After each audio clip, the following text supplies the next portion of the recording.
Napakasarap at napaka-healthy na salmon.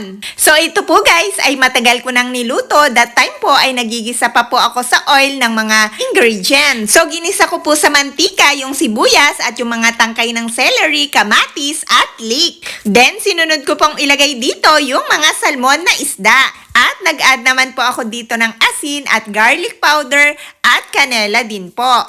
At hinalo ko lang po para po magpantay ang lasa nito.